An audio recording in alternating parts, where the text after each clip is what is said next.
বিদ্যুতের দাম বৃদ্ধি চাপ বাড়াবে মধ্যবিত্তের উপর। শিল্পের উৎপাদন খরচ নিয়ে চিন্তায় উদ্যোক্তারা। প্রতিযোগিতায় পিছিয়ে পড়ার শঙ্কা উস্কে দিতে পারে মূল্যস্ফীতি। সীমান্তে পুশ ইনের চেষ্টা ঠেকাতে পঞ্চগড়ে সতর্ক অবস্থানে বিজিবি। জনগণকে সচেতন করতে মাইকিং, একাত্মতা ঘোষণা করে রাত জেগে পাহারা দিচ্ছেন স্থানীয়রাও। এআই এর অপব্যবহার রুখতে গাইডলাইন প্রণয়নের পথে হাঁটছে সরকার। ফ্যাক্ট চেকিং এর সক্ষমতা বৃদ্ধিতে গুরুত্ব, বিশ্বের সঙ্গে তাল মেলাতে আলাদা প্যানেল গঠনের তাগিদ। দোকানে বাকি খাওয়া নিয়ে তুলকালাম। টাঙ্গাইলে 2 দল গ্রামবাসীর দফায় দফায় সংঘর্ষে একজনের মৃত্যু। বাড়িতে আগুন, অপ্রীতিকর ঘটনা এড়াতে 144 ধারা জারি।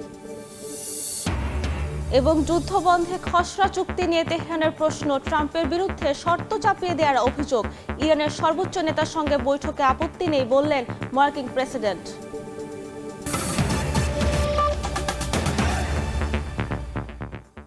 সময় সংবাদের সঙ্গে আছি আমি সাব্বিরা মজুমদার। বিদ্যুতের নতুন দাম নিম্ন আয়ের মানুষকে খানিকটা স্বস্তি দিলেও চাপে ফেলবে মধ্যবিত্তকে, এমন শঙ্কা নিয়ে মাসের হিসেব মেলাচ্ছেন জনগোষ্ঠীর একটা বড় অংশ। আর রফতানিমুখী শিল্পের উদ্যোক্তারা বলছেন বিদ্যুতের দাম বৃদ্ধিতে বাড়বে উৎপাদন খরচ, যা শঙ্কা জাগাচ্ছে মূল্যস্ফীতি আরও উস্কে দেওয়ার। অর্থনীতিবিদরা মনে করেন 1 লাফে 20% পর্যন্ত দাম না বাড়িয়ে ধীরে ধীরে ঘাটতি সমন্বয় করা যেত। আশরাফুল ইসলামের ছবিতে ফারুক ভুঁইয়া রবিনের রিপোর্ট। রাজধানীর পল্লবীর বাসিন্দা তানিয়া বেগম 2 রুমের ফ্ল্যাটে ব্যবহার করেন লাইট, ফ্যান, ফ্রিজ। গত মাসে বিদ্যুতে খরচ প্রায় 2500 টাকা। দাম বাড়ায় এখন তাকে একই পরিমাণ বিদ্যুৎ ব্যবহারে গুনতে হবে বাড়তি আরও 500 টাকার মতো। আমাদের মধ্যবিত্ত পরিবারের জন্য 500 টাকা অনেক। কাঁচা বাজার বলেন, মাছের দাম সবকিছু তো বাড়তি। সিলিন্ডার যে বাড়ছে, বিদ্যুৎ বিলও যদি এখন বাড়ে তাহলে আমরা কিভাবে চলবো? নতুন করে বিদ্যুতের 18 থেকে 20% বাড়তি দামে সবচেয়ে চাপে থাকবে মধ্যবিত্ত শ্রেণী। ব্যবহার ভেদে এসব গ্রাহকের মাসিক ব্যয় বাড়বে 100 থেকে প্রায় 1500 টাকা। বাড়তি টাকার জোগাড় নিয়ে অঙ্ক মেলে না টানাপোড়েনে থাকা অনেকের। 20% কি যাইতেই কোথায় বোঝা উচিত ছিল যে আমি যে এত পার্সেন্ট এই জিনিসটা বৃদ্ধি করে দেবো, মানুষ কোথা থেকে দেবে? এটা তো মানুষের উপরে চাপাই দেওয়া হইতেছে। আমাদের ইনকামটা তো আর বাড়ে নাই। যদি হুট করে 1 মাসের ব্যবধানে যদি 700-800 টাকা বেড়ে যায়, তাহলে ভাই এটা আমাদের উপরে খুব বার্ডেন হয়ে যায়। শুধু বাসাবাড়ি নয়, শঙ্কায় ক্ষুদ্র ও মাঝারি উদ্যোক্তারাও। রাজধানীর মিরপুরের একটি বেকারির হিসাব বলছে 3 মাসের ব্যবধানে এলপি গ্যাসে খরচ বেড়েছে মাসে 16 থেকে 17,000 টাকা। এখন বিদ্যুতে বাড়তি গুনতে হবে 4 থেকে 5,000 টাকা। একই অবস্থা অন্য ব্যবসায়ীদেরও। মজার দাম বাড়বে, তেলের দাম বাড়বে, চিনির দাম বাড়বে, সবকিছুর দাম বাড়বে। এই রুটিটা আমরা এখন কত বেশি 40 টাকা, বাদ দিয়ে আমার 50 টাকা বিক্রি করতে হবে। আমরা যদি হঠাৎ করে আবার জিনিসপত্রের দাম বাড়াই, কোনো কাস্টমার নিতে চাবে না। সিলিন্ডারের যে বাড়ছে এটাতে আমাদের না বিশ্বাস। এখন আবার বিদ্যুৎ বাড়ছে, আমরা ছোটখাটো দোকানদার, আমরা বেঁচে থাকাটাই খুব কষ্টকর। বিদ্যুৎ জ্বালানির দাম বৃদ্ধি সহ নানা সংকটে প্রতিযোগিতায় পিছিয়ে পড়ার শঙ্কায় রফতানিমুখী শিল্প উদ্যোক্তারা। আমরা তো নির্বিচ্ছিন্ন বিদ্যুৎ পাচ্ছি না, তাহলে এই না পাওয়ার উপরে আবারও দাম বাড়াই দিচ্ছে। এটা মরার বেকার। বিদ্যুতের দাম বাড়াচ্ছে, গ্যাস পাচ্ছি না, সব কিছু মিলে আমি আপাতত গার্মেন্টস সেক্টরের উজ্জ্বল ভবিষ্যৎটা এখনো দেখছি না। নিয়ন্ত্রণহীন এলপি গ্যাসের বাজার, 2 দফা জ্বালানি তেলের দাম বাড়ার পর বিদ্যুতেও বড় লাভ, যা শঙ্কা জাগাচ্ছে মূল্যস্ফীতি আরও উস্কে দেয়ার।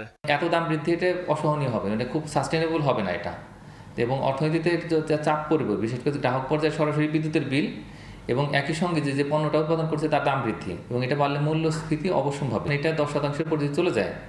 এখন নামানোটা কিন্তু অনেক কঠিন হবে। এদিকে গণশুনানির মতামত উপেক্ষা করে দাম বাড়াতে বিদ্যুৎ বিভাগের প্রস্তাবের খুব একটা বাইরে যায়নি বিএআরসি, যা গ্রাহকদের সঙ্গে প্রতারণার শামিল বলে মনে করেন বিশেষজ্ঞরা। বিদ্যুৎ ও জ্বালানি পণ্যের ক্রমাগত দাম বাড়ার সরাসরি প্রভাব যেমন পড়বে গ্রাহকের উপর, তেমনি বাড়বে পরোক্ষ চাপও। উৎপাদন খাতের ব্যয় বাড়ায় দিন শেষে তার বোঝা কোনো না কোনোভাবে গিয়ে পড়বে সাধারণ মানুষের কাঁধেই। ফারুক ভুঁইয়া রবিন, সময় সংবাদ, ঢাকা। দেশের বিভিন্ন এলাকায় পুশ ইনের চেষ্টার মধ্যে পঞ্চগড় সীমান্তে এ ধরনের তৎপরতা ঠেকাতে কঠোর অবস্থানে বিজিবি। রাতভর বিশেষ টহলের পাশাপাশি স্থানীয়দের সম্পৃক্ত করে চালানো হচ্ছে সচেতনতামূলক প্রচারণা। বিজিবির সঙ্গে একাত্মতা ঘোষণা করে পুশ ইন ঠেকাতে লাঠি হাতে সীমান্ত এলাকায় নেমে পড়েছেন সেখানকার বাসিন্দারা। পঞ্চগড় থেকে রাহাত হোসেন রাফির তোলা ছবি নিয়ে সোহাগ হায়দারের রিপোর্ট। অবৈধ অনুপ্রবেশ গ্রহণ করা রাতের আধারে সীমান্তে সতর্ক অবস্থানে বিজিবি, চলছে মাইক হাতে সতর্কতামূলক প্রচার। পুশিন ঠেকাতে সীমান্ত জুড়ে বাড়ানো হয়েছে টহল, লাঠি হাতে সীমান্ত এলাকা পাহারা দিচ্ছেন স্থানীয়রাও। পঞ্চগড় 18 বিজিবি ব্যাটালিয়নের আওতায় 136 কিলোমিটার সীমান্ত এলাকায় পুশিন ঠেকাতে জোরদার করা হয়েছে নিরাপত্তা ব্যবস্থা। বিশেষ করে রাতের বেলায় নিবিড় নজরদারির পাশাপাশি সীমান্তবর্তী গ্রামগুলোতে মাইক হাতে জনগণকে সচেতন করা হচ্ছে। রাত যত গভীর হচ্ছে ততই ঘুমিয়ে যাচ্ছে প্রাণ ও প্রকৃতি। ঠিক সে সময়ে এভাবেই সীমান্তে অবৈধ অনুপ্রবেশ এবং পুশিন ঠেকাতে তৎপর রয়েছে সীমান্তের অত্যন্ত প্রহরী বিজিবি সদস্যরা। এবার এই বিজিবি সদস্যদের সাথে একাত্মতা ঘোষণা করেছেন সীমান্তে বসবাসরত গ্রামবাসীরা। ভারতে যাতে কোনো মানুষ পুশব্যাক হতে বাংলাদেশে পুশব্যাক না হয়, পুশিন না হয়, সেজন্য আমরা বিজিবিকে সার্বিক সহযোগিতা সবসময় করতেছি এবং আগামীতেও করব। এলাকার জনগণকে নিয়ে আমরা সবাই রাতভর এই বিজিবিকে সহযোগিতা করব এবং লাঠি সোটা নিয়ে আমরা এই বর্ডার বেল্টে এখন পর্যন্ত আছি। ইনশাল্লাহ সারা রাত থাকবো, যেন কোনো রকমে আমরা পুশিন হতে দিব না। আমরা দৃঢ়ভাবে প্রত্যয় করতেছি তারা যেন কোনোভাবেই আমাদের ভিতরে তাদের ভারতীয় নাগরিকদেরকে আমাদের এখানে পুশিন করতে না পারে। সীমান্ত সুরক্ষা, অবৈধ অনুপ্রবেশ প্রতিরোধ এবং সীমান্ত অপরাধ দমনের অভিযানে সীমান্তের বাসিন্দাদের সহায়তা কামনা করেছে বিজিবি। আমাদের টহল জোরদার আছে, আমাদের পিলার টু পিলার টহল আছে, সবসময় 24 ঘন্টার জন্য আসি। কোনো প্রকার যদি এরকম সংবাদ আপনারা পান আমাদেরকে সংবাদ দিবেন। সম্প্রতি দেশের বিভিন্ন সীমান্তে পুশিনের চেষ্টা চালায় বিএসএফ, তবে বিজিবির সতর্ক অবস্থানে নস্যাৎ হয় তাদের চেষ্টা। সোহাগ হায়দার, সময় সংবাদ, পঞ্চগড়। এ নিয়ে বিস্তারিত জানাতে পঞ্চগড় থেকে যুক্ত হচ্ছেন সোহাগ হায়দার, সরাসরি যাচ্ছে তার কাছে। দেখুন, বাংলাদেশে বর্তমান চলমান যে অবস্থা রয়েছে, দেশের বিভিন্ন সীমান্তে পুশিনের খবর পাওয়া গেলেও কিন্তু দেশের উত্তরের জেলা পঞ্চগড়ে আমরা দেখছি যে এই পুশিন ঠেকাতে কঠোর অবস্থানে রয়েছে বিজিবি। আমরা দেখছি যে এলাকাবাসীকে সাথে নিয়ে কিন্তু তারা বিভিন্ন রকম কার্যক্রম পরিচালনা করছে। এই মুহূর্তে আমি আছি পঞ্চগড়ের মিরগড় সীমান্ত এলাকায়। এখানে বিজিবি এবং এলাকাবাসী উভয়ে উপস্থিত রয়েছে। আমি সকালে এসেছি এবং এখানে দেখছি যে বিভিন্ন রকম দিক নির্দেশনা তারা প্রদান করছে এবং এলাকাবাসীকে সাথে নিয়ে তারা কাজ করার অঙ্গীকার করছে। এবং এলাকাবাসী বলছেন যে তারা এই ধরনের এলাকায়, যেহেতু সীমান্ত এলাকায় বসবাস করেন, সেহেতু পুশিন ঠেকাতে তারা বিজিবিকে সর্বাত্মক সহযোগিতা করবেন, এমনটি আমাদের জানিয়েছে। এবং আমরা জেনেছি যে শুধু এই মিরগড় সীমান্ত এলাকা নয়, পঞ্চগড়ের প্রায় 266 কিলোমিটার এলাকার ভেতর পঞ্চগড় 18 বিজিবি ব্যাটালিয়নের দায়িত্বপূর্ণ 136 কিলোমিটার সীমান্ত এলাকায় কিন্তু প্রায় তৎপর অবস্থায় রয়েছে এবং এলাকাবাসীকে সতর্ক করা হচ্ছে, মাইকের মাধ্যমে জানান দেওয়া হচ্ছে। তারা বলছেন যেন পুশিন সহ সকল ধরনের অপরাধ নির্মূল করা যায়, সে বিষয়টিতে তারা সতর্ক অবস্থানে রয়েছে। আমি বলে রাখি, আমরা গতকালও দেখেছি, আজকেও দেখেছি যে বিজিবি কিন্তু তার যে দায়িত্ব রয়েছে সীমান্ত এলাকায় সেটা পালন করছে এবং আমরা তাদের কাছে জানার চেষ্টা করেছি। তারা বলছেন যে ঊর্ধ্বতন কর্তৃপক্ষের নির্দেশে চলমান প্রেক্ষাপটে তারা সীমান্ত নিরাপত্তায় কিন্তু এবং অবৈধ অনুপ্রবেশ ঠেকাতেই তারা তৎপর এবং তাদের যে কার্যক্রম রয়েছে সেটা পরিচালনা করছে। আমি জানিয়ে রাখি যে পঞ্চগড়ে এখন পর্যন্ত কোনো ধরনের পুশিনের ঘটনার খবর আমাদের কাছে আসেনি, তবে আমরা জেনেছি যে বিজিবি এই পুশিন ঠেকানোর জন্য এলাকাবাসীকে নিয়ে তাদের যে কার্যক্রম রয়েছে সেটা পরিচালনা করার জন্য সব ধরনের ব্যবস্থা গ্রহণ করেছে। তো এ ছিল আমার কাছে পঞ্চগড়ের সীমান্ত এলাকার সর্বশেষ খবর। যুক্ত ছিলাম পঞ্চগড় থেকে। 3 দিনের সফরে ঢাকায় পৌঁছেছেন তুরস্কের পররাষ্ট্রমন্ত্রী হাকান ফিদান। বৃহস্পতিবার রাতে হজরত শাহজালাল আন্তর্জাতিক বিমানবন্দরে তাকে স্বাগত জানান পররাষ্ট্রমন্ত্রী ডক্টর খলিলুর রহমান। ঢাকা সফরে প্রধানমন্ত্রী তারেক রহমান, পররাষ্ট্রমন্ত্রী খলিলুর রহমান সহ সরকারের নীতি নির্ধারকদের সঙ্গে সাক্ষাৎ করবেন তুরস্কের পররাষ্ট্রমন্ত্রী। এছাড়া রোহিঙ্গা ক্যাম্প পরিদর্শনের কথা রয়েছে তার। ফেব্রুয়ারিতে বিএনপি সরকার গঠনের পর হাকান ফিদানের আমন্ত্রণে তুরস্ক সফর করেছিলেন পররাষ্ট্রমন্ত্রী খলিলুর রহমান।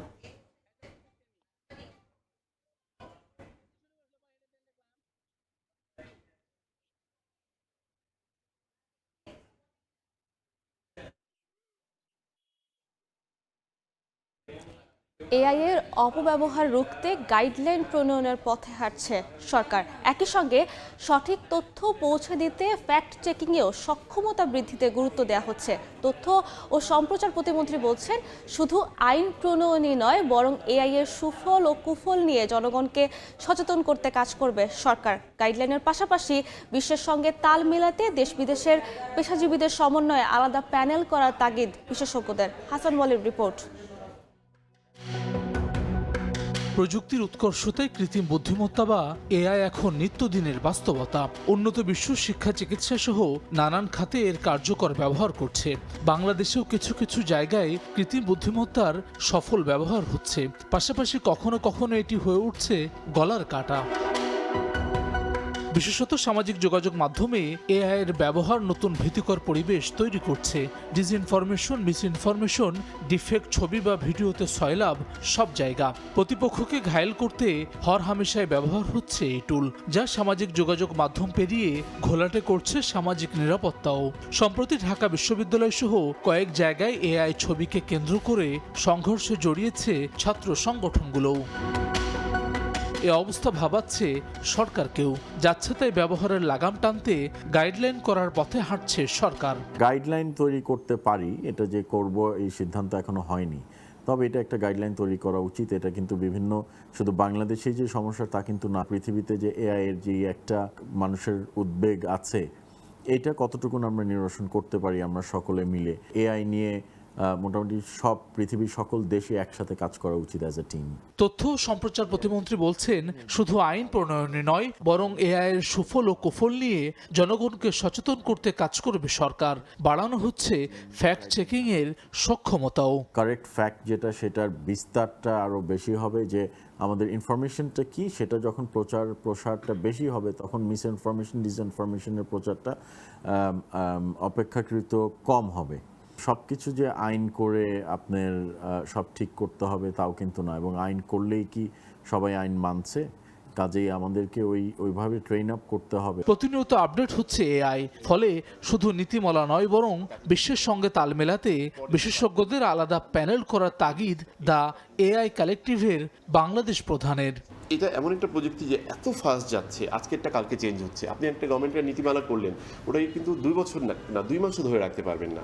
কাজে ওই নীতিমালাতে কনস্ট্যান্ট আপডেট করতে হবে, কনস্ট্যান্ট ওখানে ইনপুট থাকতে হবে বিশেষজ্ঞদের, যাতে গভর্নমেন্ট ইমিডিয়েট কুইক অ্যাকশন নিতে পারে। তো এরকম অনেক ট্যালেন্ট লোকজন বাইরে কাজ করছেন যারা এআই প্রযুক্তিগুলো নিয়ে, তাদেরকে সমন্বয় করে তাদেরকে নিয়ে একটা স্ট্রং সেল করা দরকার। সব ক্ষেত্রে এআই এর অপব্যবহার রুখতে আন্তঃমন্ত্রণালয় সমন্বয়ের ওপর জোর বিশেষজ্ঞদের। হাসান ওয়ালি, সময় সংবাদ, ঢাকা। সময় সংবাদে আরও থাকছে, সিরাজগঞ্জে বাস চাপায় অটো ভ্যানে থাকা স্বামী স্ত্রী সহ 3 যাত্রী নিহত। গোপালগঞ্জে 2 বাসের সংঘর্ষে প্রাণ গেল 2 জনের, আহত 20।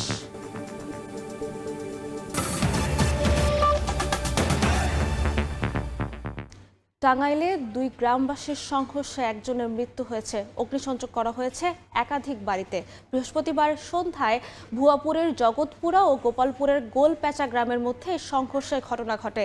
স্থানীয়রা জানান, দোকানে বাকি খাওয়া নিয়ে 2 গ্রামবাসীর মধ্যে এর আগেও দফায় দফায় সংঘর্ষ ও ভাঙচুরের ঘটনা ঘটে। এরই জেরে বিকেলে দেশীয় অস্ত্র নিয়ে সংঘর্ষে জড়ান তারা। অগ্নিসংযোগ করা হয় বেশ কিছু বসত ঘরে। এ ঘটনায় আহতদের হাসপাতালে নেওয়া হলে কালাম তালুকদার নামে একজনের মৃত্যু হয়।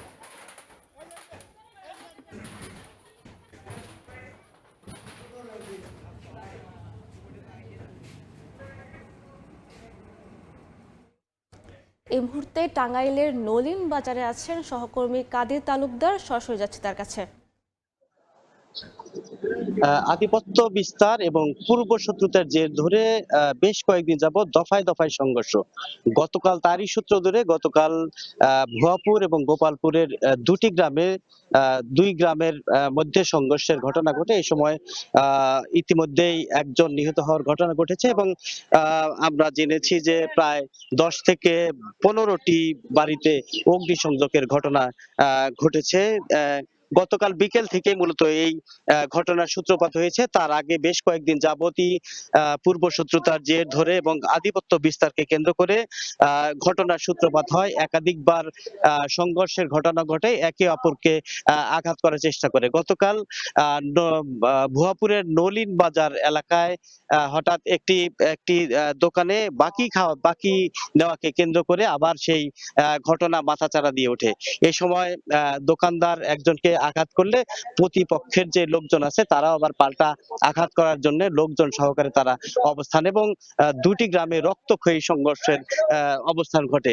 আমরা দেখেছি যে তারই সূত্র ধরে কালকে একজন 60 বছর বয়সী একজন মৃত্যু হয়েছে এবং 15টি ঘর বাড়িতে অগ্নিসংযোগের ঘটনা ঘটেছে এবং এ সময় প্রায় 15 জন আহত হওয়ার ঘটনা ঘটছে।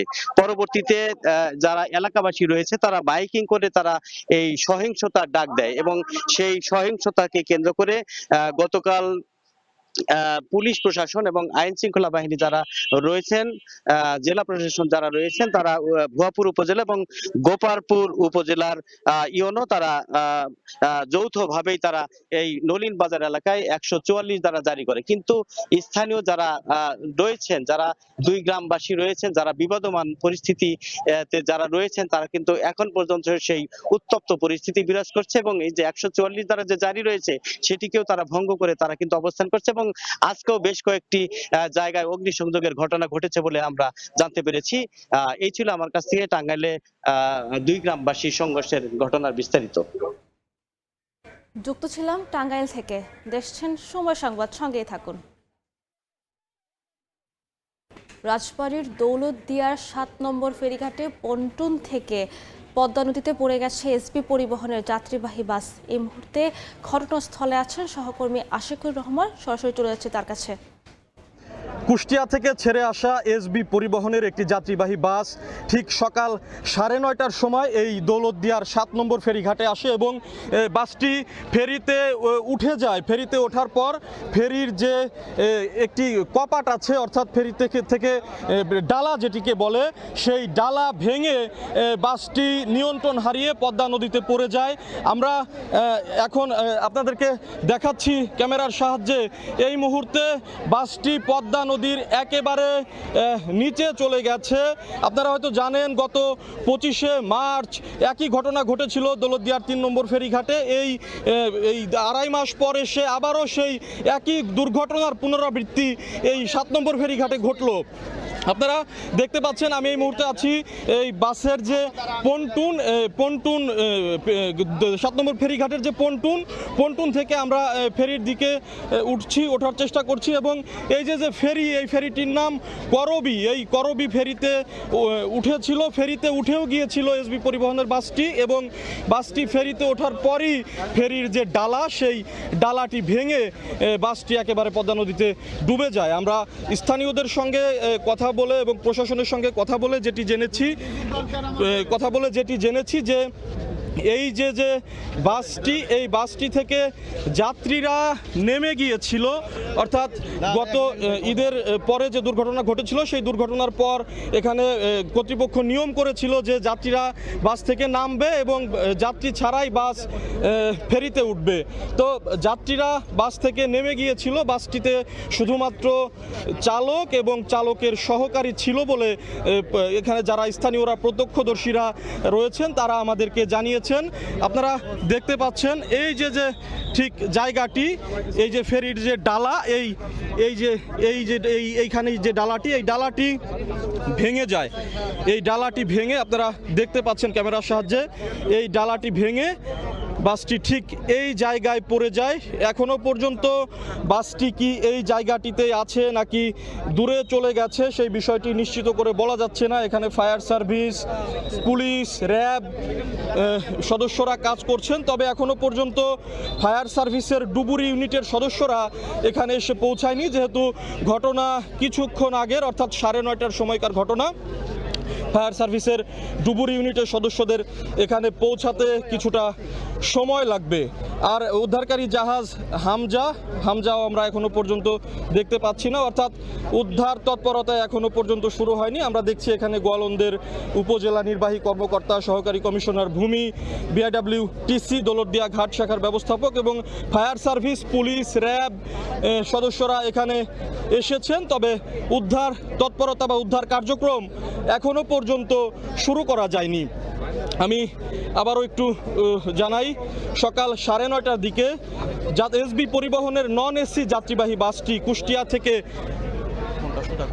কুষ্টিয়া থেকে ঢাকার উদ্দেশ্যে ছেড়ে আসে এবং বাসটি দৌলতদিয়ার 7 নম্বর ফেরিঘাটে এসে এই ফেরি করবিতে বাসটি উঠে যায় এবং বাসটি ওঠার পরেই মূলত ফেরির যে ডালা, সেই ডালা ভেঙে এই বাসটি একেবারে পদ্মা নদীতে পড়ে যায়। আমরা স্থানীয়দের সঙ্গে কথা বলে যেটি জেনেছি যে বাসের যাত্রীরা নাকি বাস থেকে নিচে নেমেছিল। এই যে বাসের আপনি কি যাত্রী ছিলেন? একজন প্রত্যক্ষদর্শীর সঙ্গে আমরা একটু কথা বলবো। আপনি তো দেখেছেন, আপনি কি দেখেছিলেন? আমি প্রথমে যখন দেখি তখন এখানে শিয়ালে যাত্রী নামিয়ে দিছে। যাত্রী নামিয়ে দেওয়ার পরে ডাইরেক্ট গাড়িটা এই ফেরির উদ্দেশ্য চলে আসছে। আসার পরে এখান থেকে হেল্পার লাফ দিয়ে নেমে গেছে। তখন আমার মনে হয় যে ব্রেক নিয়ন্ত্রণ হারিয়ে ফেলার পরে যখন নাকি এটা চলে আসছে, একটা ঠেকাই দিচ্ছে, ঠাস করে ছিঁড়া পদ্মায় পড়ে গেছে। একেবারে 1 সেকেন্ডে 1 মিনিটের মধ্যে পড়ে গেছে। বাসে কোনো যাত্রী ছিল কিনা? যাত্রী পিছন দিকে হেঁটে আসছিল। আমার মনে হয় যে যাত্রী আগেই নামিয়ে দিয়েছে, পিছন দিকে হেঁটে যাত্রী আসছিল। তবে হেল্পার এখানে গোয়ালন্দ উপজেলা নির্বাহী কর্মকর্তা এসেছেন, আমরা ওনাকে দেখতে পাচ্ছি। ওনার কাছ থেকে একটু আমরা জানার চেষ্টা করব যে ওনার কাছে কি তথ্য আছে, উনি কি জানেন। আপনি কি জানেন এই বিষয়ে এখনো পর্যন্ত? হতাহতের সংখ্যা আছে কিনা? আচ্ছা, আপনারা দেখেছেন যে আমরা এখানে সবাই আছি। আনুমানিক 9:25-এর দিকে আমি 9:30 আসলে কল পেয়েছিলাম যে আমাদের কুষ্টিয়া থেকে ঢাকাগামী একটা বাস ফেরি থেকে পড়ে গিয়েছে। তো তাৎক্ষণিকভাবে এখানে আসার পরে যেটা জানলাম, আসলে আমাদের যাত্রীদের সাথে আমি কথা বলেছি, এখানে দায়িত্বে যারা ছিল তারাও এনশিওর করেছে সব যাত্রী নেমে গিয়েছিল এবং ইনফ্যাক্ট ওই বাসটার কিন্তু এই ফেরিতে ওঠারও কথা ছিল না। তারা নিয়ন্ত্রণ হারিয়ে পড়ে আমাদের র্যাম্পটা ভেঙে তারা পড়ে গেছে। তো সেখানে আমাদের হেল্পার, সুপারভাইজার, ড্রাইভারকে উদ্ধার করে আমাদের গোয়ালন্দ হাসপাতালে তাদেরকে এখন চিকিৎসা চলছে। আর দেখেছেন যে আপনার ডুবুরি দলও অলরেডি এসে পড়েছে, আমির হামজা আসছে, তারা আমাদের বাসটা ট্রেস করার চেষ্টা করছে। মানে এই পর্যন্ত সংবাদ ছিল, আমাদের হতাহতের সংবাদ এখন পর্যন্ত আমরা পাইনি বা কোনো যাত্রী তাদের আত্মীয় স্বজনদের নিখোঁজ হয়েছে সেই দাবি এখন পর্যন্ত করেনি। বাসের যারা হেল্পার বা চালক ছিলেন তারা কি নিরাপদে নেমে যেতে পেরেছেন? তারা নিরাপদে নেমে যেতে পারে, পানি থেকে তাদের উদ্ধার করা হয়েছে জানা মতো, এইটুকু বলেছে। তারা হসপিটালে এখন আছে। আচ্ছা, গোয়ালন্দ উপজেলা নির্বাহী কর্মকর্তার সঙ্গে আমরা কথা বলছিলাম। তিনি আমাদেরকে যেটি জানাচ্ছেন যে এখানে বাসের যারা চালকের সহকারী এবং চালক ছিলেন তারা নাকি নিরাপদেই নেমে যেতে, অর্থাৎ এখানে স্থানীয়দের সহযোগিতায় তাদের নাকি উদ্ধার করে হাসপাতালে নেওয়া হয়েছে, এমনটি বলছেন উপজেলা নির্বাহী কর্মকর্তা। তবে বাসটি উদ্ধার তৎপরতা কিছুক্ষণের মধ্যেই শুরু হবে। আমরা যেটি দেখছি যে উদ্ধারকারী জাহাজ হামজা দৌলতদিয়া ফেরিঘাটের একেবারে 7 নম্বর ফেরিঘাটের কাছে চলে এসেছে। নিশ্চয়ই ক্যামেরার সাহায্যে আপনারাও দেখতে পাচ্ছেন উদ্ধারকারী জাহাজ হামজা এখানে আসছে এবং হামজার যারা ডুবুরি ইউনিট আছে তারাও আসছে। ফায়ার সার্ভিসের বিআইডব্লিউটি এর ডুবুরি ইউনিট আমরা দেখছি যে এখানে তারা চলে এসেছে এবং তারা নদীতে নামার প্রস্তুতি গ্রহণ করছে। একপাশে বিআইডব্লিউটি এর ডুবুরি দল এখানে এসেছে এবং আরেক পাশে উদ্ধারকারী জাহাজ হামজাও দেখছি যে খুব দ্রুত সময়ের মধ্যে এখানে চলে আসছে। আমি ডুবুরি ইউনিটের যারা আছে তাদের দিকে একটু যেতে চাই, যেহেতু এখানে রশি বাঁধা হয়েছে, ধারণা করা যাচ্ছে যে হ্যাঁ দর্শক, বাসটির অবস্থান ঠিক এই যে 7 নম্বর ফেরিঘাট, এই 7 নম্বর ফেরিঘাটের এখানেই বাসটির অবস্থান রয়েছে বলে ধারণা করা যাচ্ছে, কারণ বিআইডব্লিউটি এর ডুবুরি দল তারা বাসের সঙ্গে রশি বেঁধেছে, অর্থাৎ নিশ্চিত হওয়া গেছে যে বাসটি ঠিক এই জায়গাতেই বাসটি রয়েছে। এখন উদ্ধারকারী জাহাজ হামজাও চলে এসেছে, আর কয়েক মিনিটের মধ্যেই হামজা একেবারে তাদের যে উদ্ধার কার্যক্রম সেই উদ্ধার কার্যক্রমটি শুরু করবে। দর্শক, এসবি পরিবহনের যাত্রীবাহী বাসটি কুষ্টিয়া থেকে ছেড়ে আসে। উপজেলা নির্বাহী কর্মকর্তা যেটি জানালেন, ঠিক সকাল 9:25 বাসটি দৌলতদিয়ার 7 নম্বর ফেরিঘাটে করবি ফেরিতে উঠে যায় এবং এই ফেরিতে ওঠার পরেই বাসটির চালক নিয়ন্ত্রণ হারায়। এবং আপনারা দেখতে পাচ্ছেন এখানে যে গেটটি রয়েছে, এই ফেরি ডালা বলে যেটিকে, এই ডালা রয়েছে, এই র্যাম্প বলে, এই র্যাম্পটি বা এই ডালাটি ভেঙে বাসটি একেবারে এই পদ্মা নদীর এই জায়গাটিতে পড়ে যায়। উপজেলা নির্বাহী কর্মকর্তা যেটি বলছেন যে বাসে কোনো যাত্রী ছিল না, অর্থাৎ গত 25শে মার্চ এই 3 নম্বর ফেরিঘাটে একটি বাস ডুবে যায়, সেই ঘটনায় 26 জন মারা যায়। তো তারপর থেকে কর্তৃপক্ষ একটি নির্দেশনা জারি করে যে বাস থেকে যাত্রীরা নেমে তারপর বাস ফেরিতে উঠবে।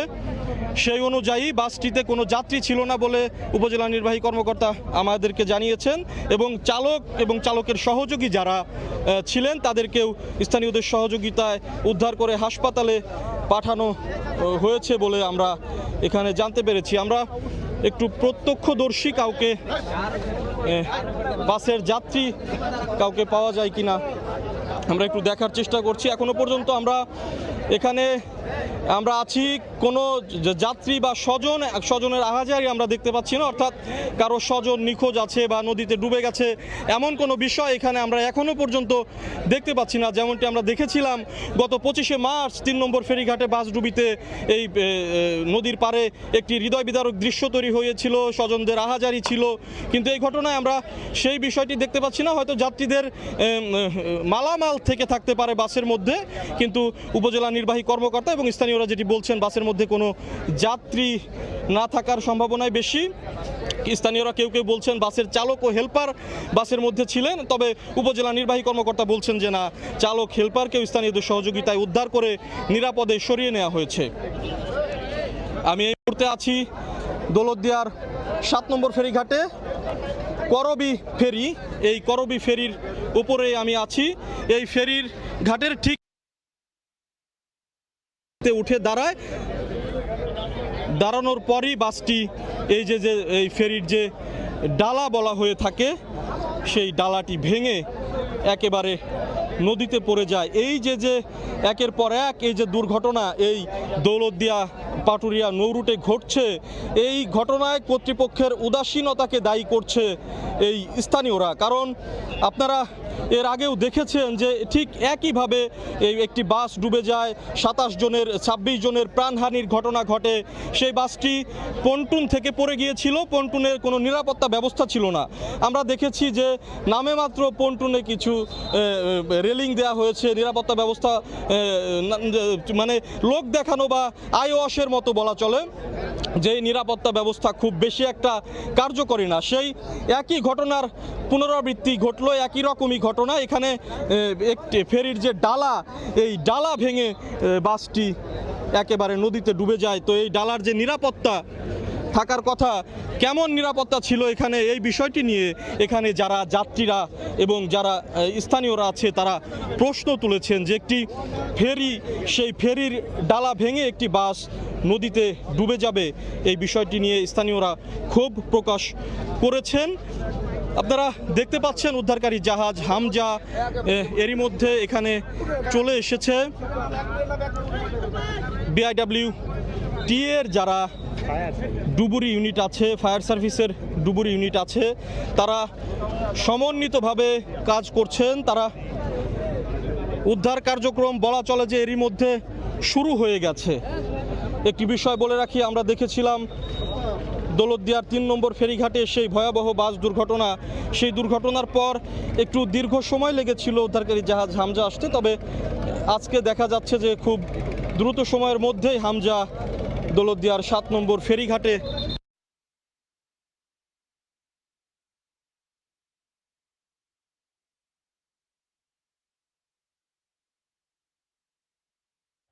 করে দিয়েছেন। বাসের অস্তিত্ব এখানেই মিলেছে, যেহেতু বাসটি ঠিক এই জায়গাটিতেই পড়ে গেছে। যে আপনারা দেখতে পাচ্ছেন ক্যামেরার সাহায্যে, এটিকে ডালা বলা হয়, ফেরির ডালা। এই ডালা ভেঙে এই বাসটি এখানে ডুবে যায় এবং বাসটি ফায়ার সার্ভিসের ডুবুর ইউনিট এবং বিআরডব্লিউটি এর ডুবুর ইউনিট কাজ করছে। তারা বলছেন যে বাসটি এখানেই রয়েছে, হামজাও চলে এসেছে। হামজাও এরই মধ্যে তাদের কার্যক্রম, বিআরডব্লিউটি এর ডুবুর ইউনিট কাজ করছে। তারা বলছেন যে বাসটি এখানেই রয়েছে, হামজাও চলে এসেছে। হামজাও এরই মধ্যে তাদের কার্যক্রম শুরু করবে কিছুক্ষণের ভিতরে, আর 2-1 মিনিটের মধ্যেই হয়তো হামজাও তাদের কার্যক্রম শুরু করবে। দর্শক, দৌলতদিয়ার এই 7 নম্বর ফেরিঘাটে ঠিক 9টা 25 মিনিটে এসবি পরিবহনের নন এসি বাসটি কুষ্টিয়া থেকে ছেড়ে আসে ঢাকার উদ্দেশ্যে। এই 7 নম্বর ফেরিঘাটে এসে ফেরি করবি, এই করবিতে বাসটি ওঠে এবং ওঠার পরই এই বাসটির চালক নিয়ন্ত্রণ হারিয়ে এই যে ফেরির এই যে ডালাটি, এই ডালাটি একেবারে ভেঙে বাসটি নদীতে ডুবে যায়। এখানে নিরাপত্তা ব্যবস্থা নিয়ে একটি প্রশ্ন তৈরি হয়েছে। আপনাদেরকে আমি দেখাতে চাই যে এখানে ডালা সাধারণত এখানে আপনারা দেখতে পাচ্ছেন মোটা চেইন, এই চেইন দিয়েই আটকানো থাকে, বা এখানে যে মানে শক্ত কবজা, এই কবজা দিয়ে আটকানো থাকার কথা। কিন্তু কি ধরনের নিরাপত্তা ব্যবস্থা এখানে ছিল সেই বিষয়টি নিশ্চয়ই তদন্ত কমিটি গঠন হবে। পরবর্তীতে এখানে কারো গাফিলতি আছে কিনা বা কিভাবে দুর্ঘটনাটি ঘটলো এই বিষয়টি এই পরবর্তী অনুসন্ধানে হয়তোবা তদন্ত কমিটি উঠে আনবে। তবে আমরা এখন যেটি দেখতে পাচ্ছি, ফায়ার সার্ভিসের ডুবুরি ইউনিট এবং বিআরডব্লিউটি এর ডুবুরি ইউনিট তারা এখানে কাজ করছেন, উদ্ধার তৎপরতা চালাচ্ছেন। তবে আশার কথা হচ্ছে যে ধারণা করা যাচ্ছে এই ঘটনায় তেমন কোনো হতাহতের আশঙ্কা নেই, কারণ আমরা দেখেছি গত 25শে মার্চ রাজবাড়ির দৌলতদিয়ার 3 নম্বর ফেরিঘাটে একটি দুর্ঘটনা ঘটে, সেখানে 26 জনের প্রাণহানি হয়। তারপরে কর্তৃপক্ষ একটি নির্দেশনা জারি করে বাস থেকে যাত্রীরা নেমে তারপর বাস ফেরিতে উঠবে। ঠিক তেমনটি আজকে ঘটেছিল, যাত্রীরা বাস থেকে নেমে গিয়েছিল এবং বাসটি ফেরিতে উঠে গিয়েছিল এবং ফেরিতে ওঠার পরই মূলত নিয়ন্ত্রণ হারিয়ে এই ফেরির ডালা ভেঙে বাসটি নদীতে পড়ে যায়। সেক্ষেত্রে স্থানীয়রা এবং প্রশাসন যেটি বলছেন,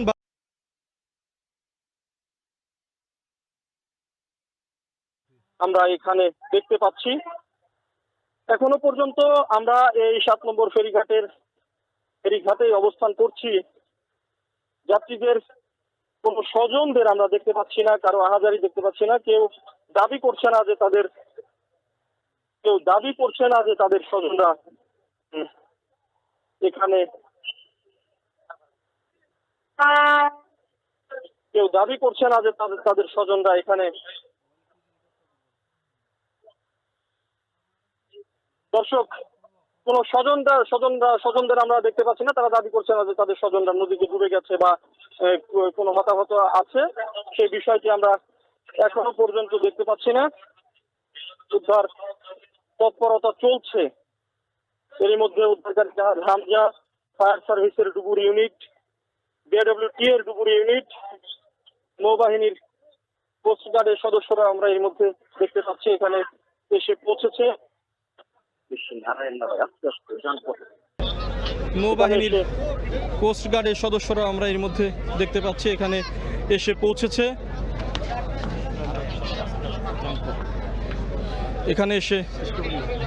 এখানে এসে পৌঁছেছে। আপনারা দেখতে পাচ্ছেন এখানে উৎসুক জনতা এসে ভিড় করেছে। তবে স্বজনদের কোনো আহাজারি বা স্বজনদের কোনো আর্তনাদ এখনো পর্যন্ত আমাদের চোখে পড়েনি। দর্শক, আপনাদের জ্ঞাতার্থে আবারও জানাচ্ছি, রাজবাড়ির দৌলতদিয়ার 7 নম্বর ফেরিঘাটে সকাল 9টা 25 মিনিটে একটি বাস আসে, এসবি পরিবহনের নন এসি বাস। এই বাসটি এখানে এসে ফেরিতে ওঠে এবং ফেরিতে ওঠার পরই বাসটির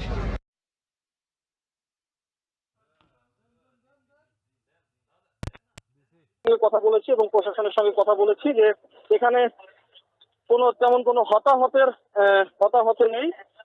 তার কারণ যাত্রীরা বাস থেকে আগে নেমে গিয়েছিল, খালি বাস এই ফেরিতে উঠেছিল। উপজেলা নির্বাহী কর্মকর্তাদেরকে জানিয়েছেন যে বাসটির চালক এবং চালকের সহকারী যারা ছিলেন তাদেরকে স্থানীয়রা নিরাপদে তুলে নিয়ে তাদেরকে হসপিটালে ভর্তি করা হয়েছে। ঠিক এই মুহূর্তে চাপায় অটো ভ্যানের 3 যাত্রী সহ সড়ক দুর্ঘটনায় আরও 2 জেলায় 3 জনের প্রাণ গেছে, আহত হয়েছেন 24 জন। বরিশাল থেকে ছেড়ে আসা চট্টগ্রাম গামী বিআরটিসি বাসের চালক নিয়ন্ত্রণ হারালে রাগদ্বীপ ব্রিজের রেলিং ভেঙে রাস্তায় থেমে থাকে। এ সময় বাসের যাত্রীরা নিরাপদে নেমে যান। কিছুক্ষণ পর ঢাকাগামী হিমেল পরিবহনের একটি বাস দুর্ঘটনা কবলিত বাসটির পেছনে ধাক্কা দেয়। এতে হিমেল পরিবহনের চালক ও সুপারভাইজার সহ অন্তত 20 জন আহত হন। স্থানীয়রা আহতদের উদ্ধার করে হাসপাতালে নেয়ার পর চিকিৎসাধীন অবস্থায় 2 জনের মৃত্যু হয়। ব্রাহ্মণবাড়িয়ার সরাইলের বাড়িউড়ায় প্রাইভেট কারের ধাক্কায় সিএনজি অটোরিকশার এক যাত্রী নিহত হন, আহত হন 4 জন।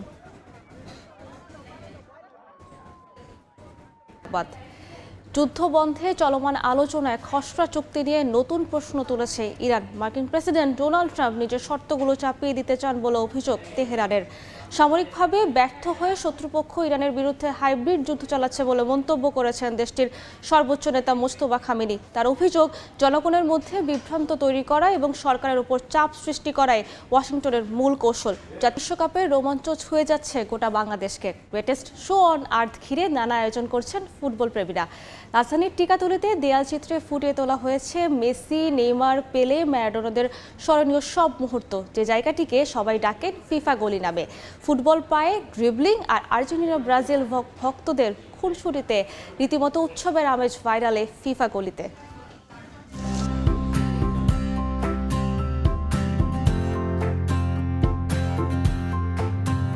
আটচল্লিশ দলের ফুটবল বিশ্বকাপ, দ্য গ্রেটেস্ট শো অন আর্থ।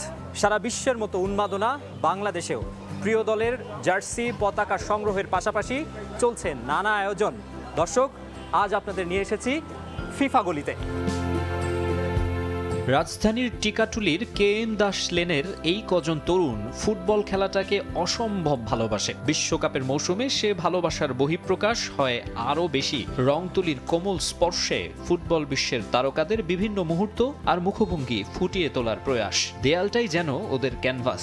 এটা এত পরিমাণ ভাইরাল হয়েছে, বাইরের দেশে হয়েছে, তো ওইখান থেকে আমরা দেখতেছি কি, মানে ম্যাপে দেখতেছি যে স্বামীবাগ ফিফা গলি, সবাই বলা বলি করতে স্বামীবাগ ফিফা গলি। এরপর থেকে না এটা অটোমেটিক ফিফা গলি একটা নাম হয়েছে। সবার ভিতরে একটা মানে উৎসব কাজ করতেছে, মানে একটা মানে উৎসবের মতন হয়ে গেছে আমাদের এই ফিফা গলি। প্রত্যেকদিন আসি, আমার ভাইয়ারা আর্ট করে, আমার এটা ভালো লাগে অনেক। আমরা যে আয়োজনটা করছি এটা আপনার বিশ্ব মিডিয়া প্রকাশ করতেছে, মানে এটা তো আমাদের অন্যরকম একটা ফিল কাজ করে। একসঙ্গে দেয়ালচিত্র আঁকাআঁকি করলেও সমর্থনের ক্ষেত্রে যেন চিরশত্রু। আর্জেন্টিনা আর ব্রাজিল ফ্যানদের খুনসুটি আর তুমুল ঝগড়ায় আরও ভালোভাবে বোঝা যায় এই তো বিশ্বকাপের মৌসুম। প্রত্যেকবারই বলে হেক্সা নিবে, কিন্তু কোয়ার্টার ফাইনাল পর্যন্ত চলে যায়। তুই বাপদাদা আমলে যখন নিয়েছিল ওইটা নিয়েছে, এটা নিয়ে চলুক। আমরা হাত দিয়া তো আর দল নেই সব পেনাল্টি, অফসাইডগুলো কি সেগুলো দেখতে হবে। আচ্ছা, প্লান্টিংও তো একটা গোলের অংশ, তাই না? আসলে আমি ব্রাজিল সাপোর্ট করি না, আমি আর্জেন্টিনা সাপোর্ট করি। আমাকে ওরা জোর করে পড়াইছে। 90% মানুষ হচ্ছে ব্রাজিল আর্জেন্টিনা ফ্যান, বাট আমরা খুব কম মানুষ যারা হচ্ছে অ্যাকচুয়ালি ফ্রান্সকে সাপোর্ট করতেছে। গলির মুখেই লিওনেল মেসির বিশ্বকাপ ট্রফিতে চুম্বনের ঐতিহাসিক মুহূর্তের ছবি। পেলে, ম্যারাডোনা, নেইমার কিংবা এমবাপ্পে, ইয়ামালদের ঠাঁই হয়েছে দেয়াল ক্যানভাসে। তবে ক্রিস্টিয়ানো রোনালদোর ছবি না থাকায় হতাশ পর্তুগাল ভক্তরা। ক্রিস্টিয়ানো রোনালদোর ছবি নাই, আমি ভাইয়াদের বলবো ইনশাল্লাহ এই ছবি আর্ট করতে, যত তাড়াতাড়ি আমাদের ক্রিস্টিয়ানো রোনালদো। আছে বাংলাদেশ ফুটবলের প্রাণভোমরা হামজা চৌধুরীর ছবি, তাকে ঘিরে স্বপ্নটা আকাশ ছোঁয়া। আমরা তো সবসময় স্বপ্ন দেখি যে বাংলাদেশ বিশ্বকাপে খেলবে। মোটর বাইক আর বাইসাইকেল নিয়ে নানা কারিকুরিও দেখায় অনেকে। কেউ কেউ আবার ফিলিস্তিনবাসীর ওপর ইসরায়েলি আগ্রাসনের প্রতিবাদ জানায়। প্যালেস্টাইন দেশে তো সবাই নিপীড়িত, তাই আমি চাই যে আমাকে দেখে সবাই প্যালেস্টাইন সাপোর্ট করুক। New York, Miami, Toronto, Vancouver, গুয়ারদালাহারার সঙ্গে টিকাটুলির এই ছোট্ট গলিটাকে এক সুতোয় বাঁধতে পারে কেবলই ফিফা বিশ্বকাপ। মাকসুম আলম খান, সময় সংবাদ, ঢাকা। এ পর্যায়ে শীর্ষ সংবাদগুলো জানিয়ে দিচ্ছি আরেকবার। ফের পদ্মায় ডুবলো যাত্রীবাহী বাস। দৌলতদিয়ায় ফেরিতে ওঠার সময় নিয়ন্ত্রণ হারিয়ে পড়ে নদীতে। যাত্রীরা আগেই নেমে যাওয়ায় রক্ষা, চালক ও হেলপারকে উদ্ধার। বিদ্যুতের দাম বৃদ্ধি চাপ বাড়াবে মধ্যবিত্তের উপর। শিল্পের উৎপাদন খরচ নিয়ে চিন্তায় উদ্যোক্তারা। প্রতিযোগিতায় পিছিয়ে পড়ার শঙ্কা উস্কে দিতে পারে মূল্যস্ফীতি। এবং সীমান্তে পুশিনের চেষ্টা ঠেকাতে পঞ্চগড়ে সতর্ক অবস্থানে বিজিবি। জনগণকে সচেতন করতে মাইকিং, একাত্মতা ঘোষণা করে রাত জেগে পাহারা দিচ্ছেন স্থানীয়রাও।